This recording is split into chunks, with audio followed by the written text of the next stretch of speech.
Hello, my name is Christina Gross, and I'd like to welcome you to Filbrandt's live webinar.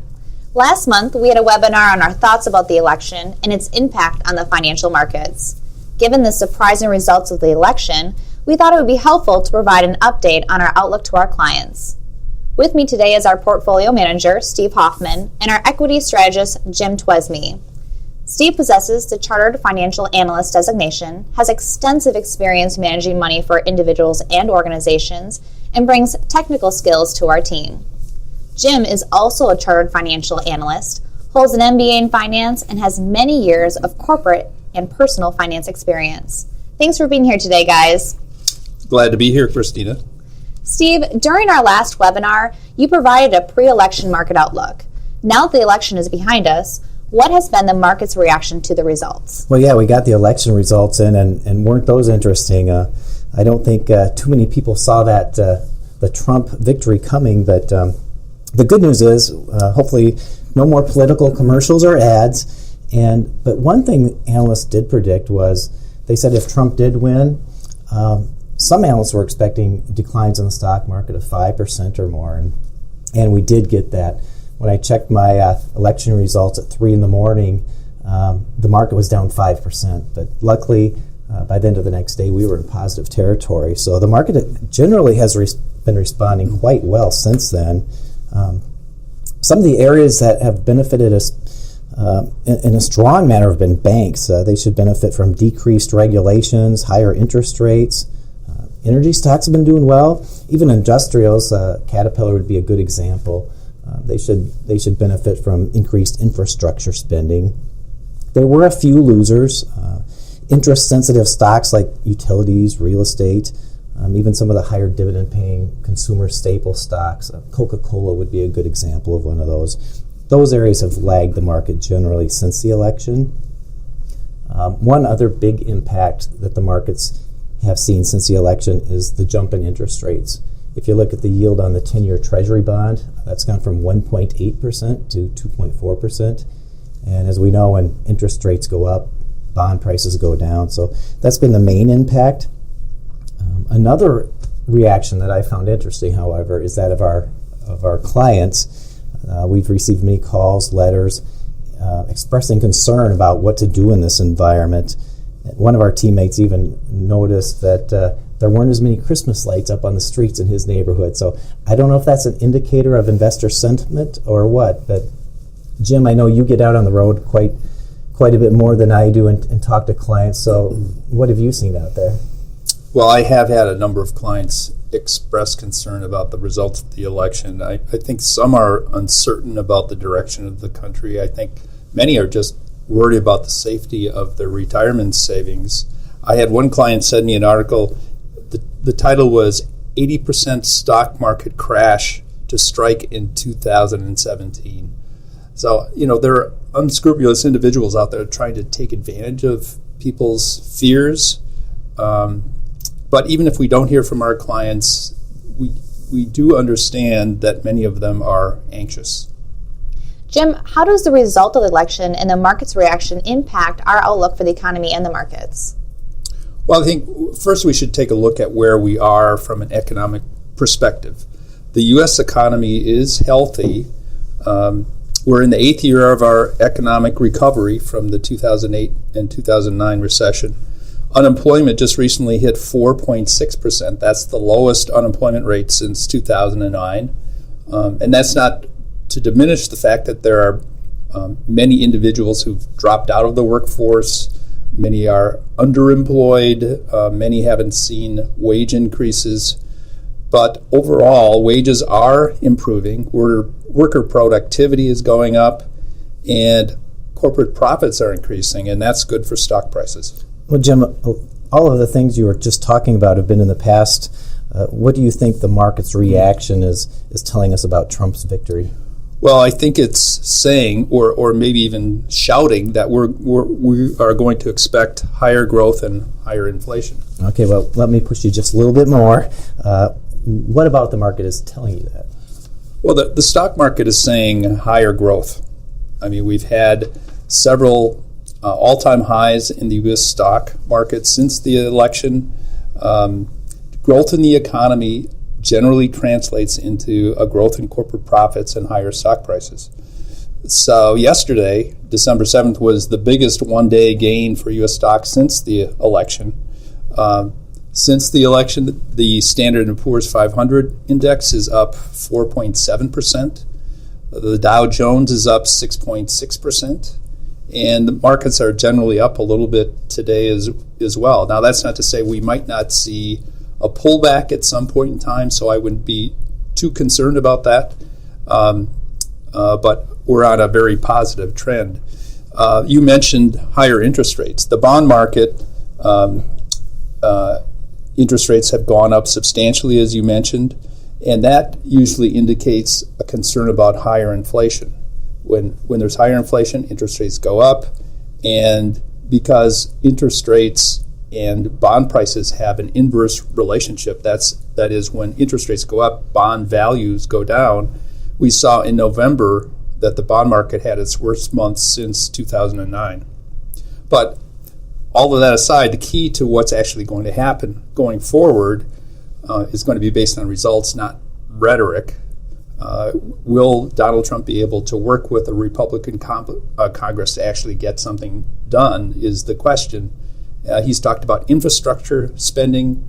Well, those projects take a long time to accomplish, so the results of that spending may be a ways out. Well, Jim, I just saw today, which is December 8th, if you're listening to the recording of this, that a leading economic indicators report just came out. It said expected growth is positive for the first time in quite a while. It's been either negative or flat since May, so I think that's starting to support what you're saying, and right. We're already seeing growth before Trump even gets in office. Right. Mm-hmm. Jim discussed some big picture items. Steve, could you elaborate more on what you're looking at when choosing specific investments? Yeah, when we try to align our portfolios, we try to, and I'll try to keep this at a high level and not get too technical, but we try to look at the major sectors or areas of the stock market. And by that I mean large companies versus small companies, domestic stocks versus international, or even say growth versus value. Value stocks being the slower growing companies that typically pay higher dividends. So when we're looking at which sectors to invest in, there's two key metrics we follow among many others, but we pay attention to valuations, which have a long-term correlation with results, and relative strength. When you look at valuations, the price to earnings ratio is the most common metric people look at, or the PE ratio as we call it. And so let me focus on the E in that PE ratio for a minute. We've had 5 quarters in a row where earnings were going down. This third quarter, we finally bumped out of that. But when you have a declining earnings number, the simple math says that PE ratio, or the valuations, are going up. And I think that's why some of our clients may be concerned. Right now, the PE multiple of the market is at around 17 times. Looking forward, we think earnings could grow about 13% next year. If that happens, that would keep valuations reasonable and propel stock prices higher. So we're very positive on that front, not as overly concerned about valuations at this point. And then the other factor we look at, I mentioned relative strength. That's a fancy word which simply means which sectors are performing better in terms of prices. We use that as a circuit breaker to make sure we're on the right trend of the market. Both of those indicators right now, valuations, relative strength, they're pointing in the favor of large, domestic, value-oriented companies. And the third benefit of these types of companies is they tend to be a little bit more defensive when the stock market goes down. So they'll protect you better than, say, growth stocks would, which, technology stocks are the prime example right there. Does any of this impact the positioning of our clients' portfolios?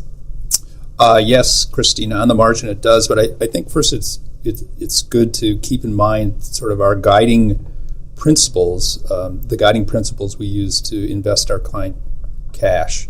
And those principles are diversification and rebalancing. First, diversification. We construct a diversified portfolio for each client using U.S. stocks, a variety of foreign stocks, real estate, bonds, and we do that in a proportion that fits each client's situation and, frankly, their tolerance for risk. No two portfolios are exactly alike because, again, they're individually constructed.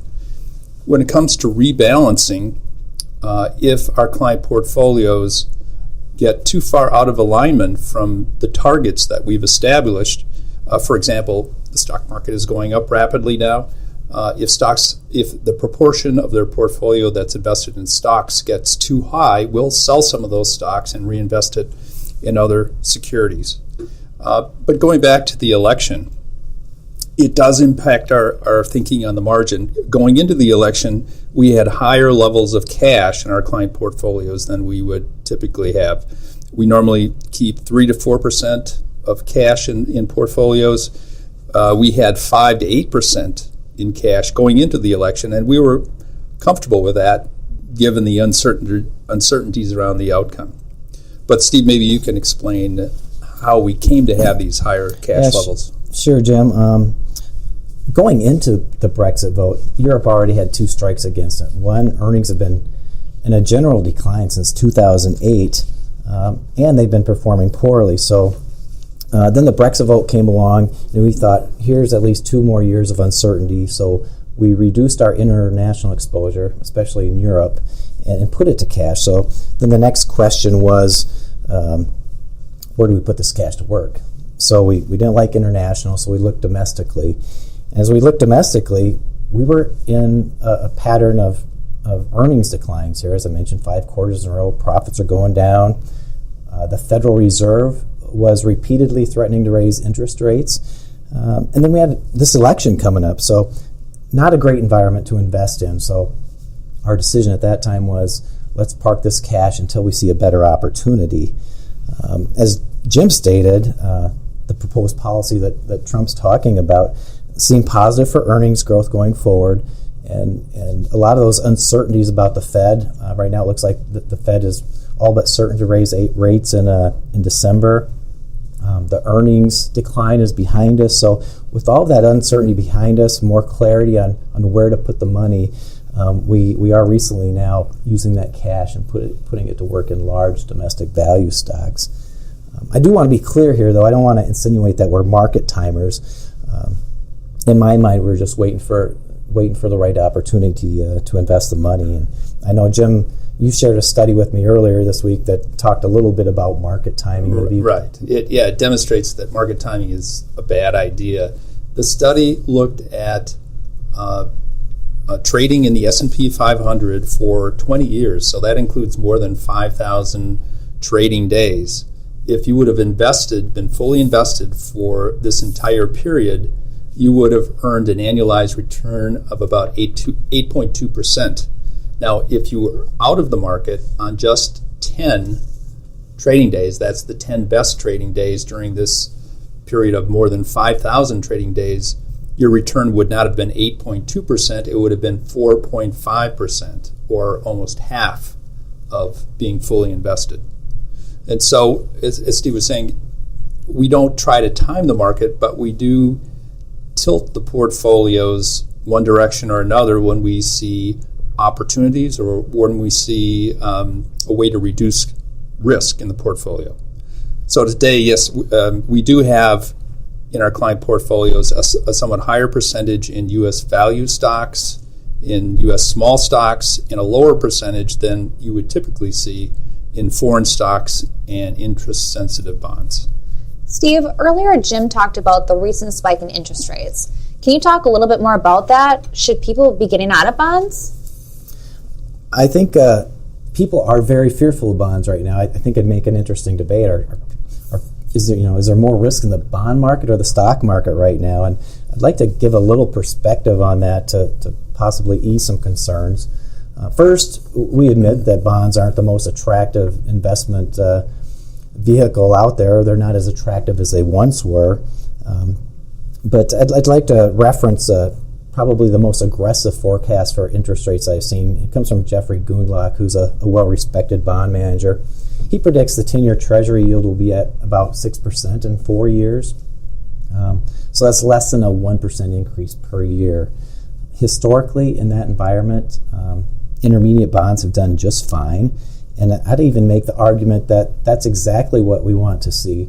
If we get gradually increasing interest rates, as bonds come due within those bond funds, they can reinvest at higher yields. And I think in the long run, that's what we all want, higher yields for savers.